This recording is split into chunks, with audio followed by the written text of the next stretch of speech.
Alright, circular motion using a banked incline or a banked on-ramp to a highway and with friction. So this is a pretty challenging problem for grade 12, but we'll work through it one step at a time and hopefully it'll all make sense in the end. Car is moving around a circular curve with a radius of 25 meters. The curve is on an incline that is banked at 15 degrees towards the center of the curve. Oops. The coefficient of friction between the road and the tires is 0.85. Determine the maximum speed the car could have to move around the corner. So, here's the car sitting on the banked incline. There's your tail lights, whatever. So we're looking at this from the back of the car. This angle is 15 degrees. And we're going to move around the center, or we're going to move around the circle here.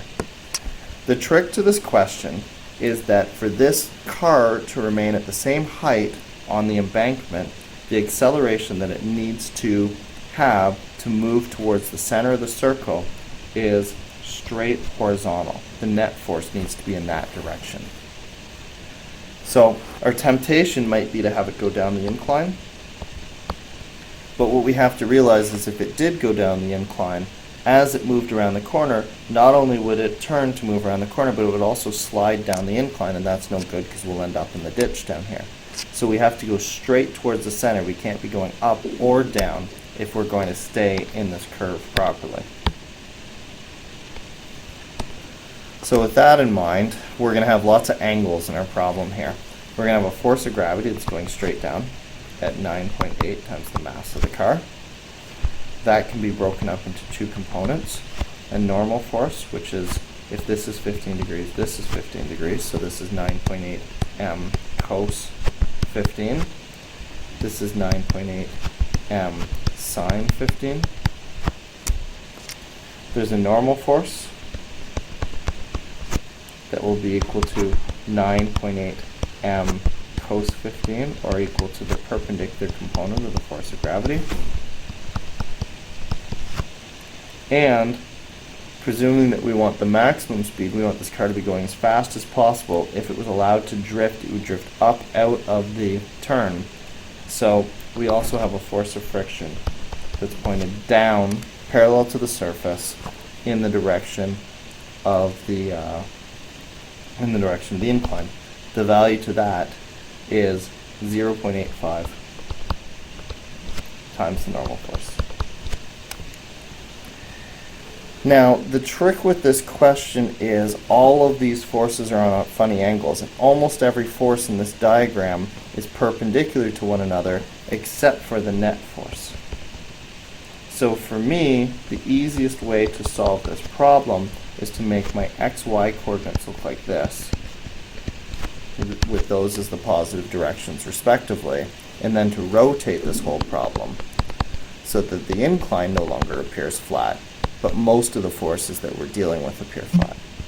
So here's my car, mass m, having rotated through an angle of 15 degrees in this direction. My force of gravity swings out. Now it's 9.8 m here, and here my force of gravity would have swung up by 15 degrees through the rotation, so my 9.8 m cos 15 is here now. I might as well evaluate that on the way by. So that's going to be 9.5 m. This is my 9.8 m sine theta. And sine theta, sine 15. And again, I might as well evaluate that on the way by. Sine 15, 2.5 m.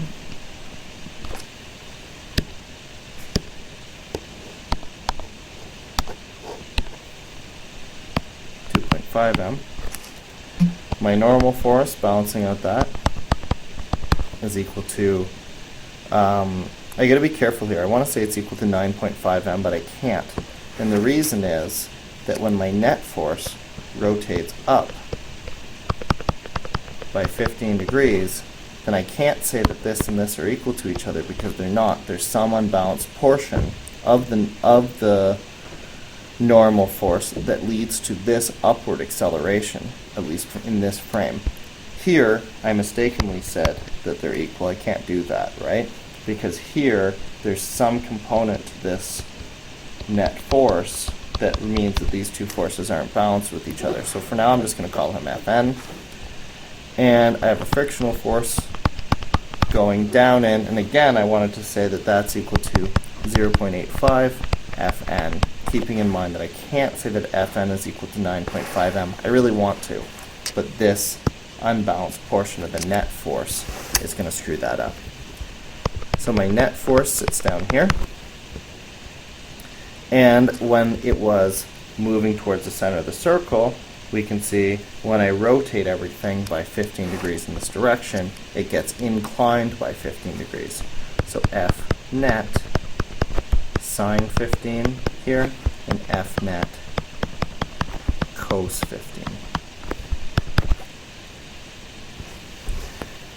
So sine 15 is 0.26 F net, and cos 15 is 0.97 F net. So now I can write a sum of my forces in these two directions. X, my sum of my forces, my F net, is equal to FG parallel plus FF.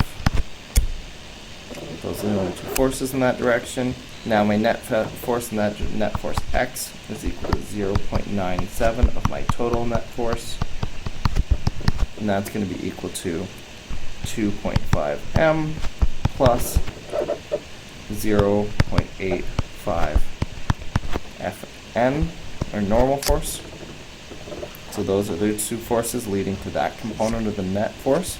And in the y direction, my 0.26, well, I'll just write out in general, F net is going to be equal to Fg plus Fn. Here, my 0.26 times the total amount of my original net force is going to be equal to negative 9.5 m. That's the gravitational force. That should be negative because it's down, plus the normal force. So what I'm going to do is I'm going to divide both of these by 0.97 and 0.26 respectively. That's going to get me an expression for my net force. And then since they're both equal to the net force, I can set them equal to each other and solve for Fn. Actually, I'm not going to do that. That's one thing I could do. But what I'm going to do instead is I'm going to solve this equation down here for normal force. Since I don't really care what my normal force is, I'm trying to get to my net force in the first place. Then I'm going to substitute it up here, and that will give me an expression I can solve for my net force.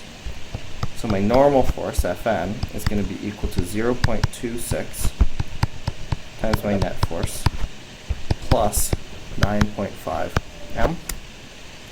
And now with that in hand, I'm going to call that equation 1. I'll call this equation 2, and I'm going to sub 1 in 2. So 0.97 F net is equal to 2.5 m plus 0.85 times all of this, 0.26 F net plus 9.5 m. Okay, so distributing that 0.85 to everything at the back there. 0.221 F net plus 8.075 m, 2.5 m plus all of that stuff equals 0.97 F net.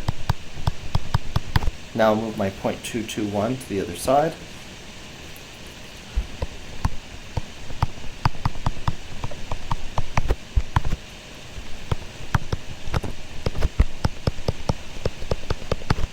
I might as well add the 2.5 m and the 8.5 m to get 10.575 0.75 m. 0.97 less 0.221 is 0.749 F net equals 10.575 m. And then dividing both sides by 0.749, F net is going to be equal to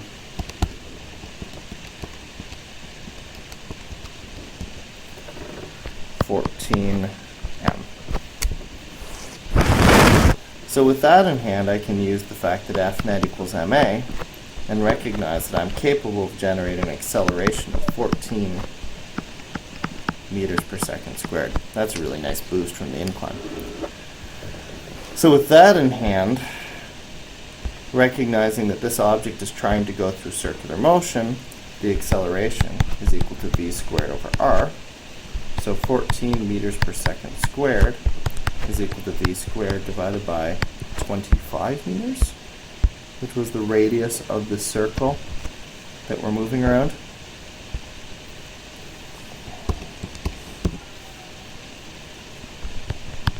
Multiplying both sides by 25 and square rooting, we get 18.8 meters per second. So, this was very complicated because the net force isn't in the direction of any of the forces that are acting on this object. The easiest way to handle it was to rotate our frame of reference. That way, our net force had a component in both the y and the x direction. In the x direction, the net force, the component is 0.97 based on the angle of 15 degrees, and that comes about due to the force of friction and the parallel component of the force of gravity.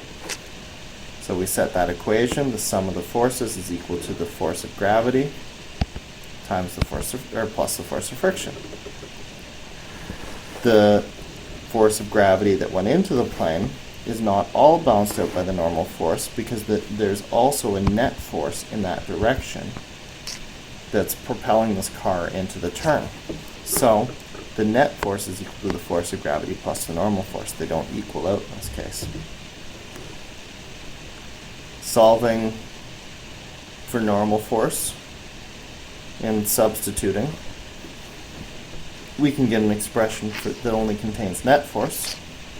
Doing some algebra, we come up with an acceleration, and with that acceleration, we can come up with a speed.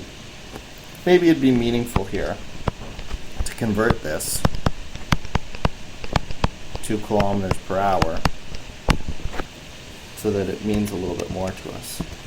So this would work out to a speed of 67.6 kilometers per hour. Maybe this helps us understand why they might say something like you have to drop your speed to 40 or 50 kilometers an hour on an embanked curve like this to make sure that you're at whatever the appropriate safe speed is for that curve. Anyway, that's the banked incline question.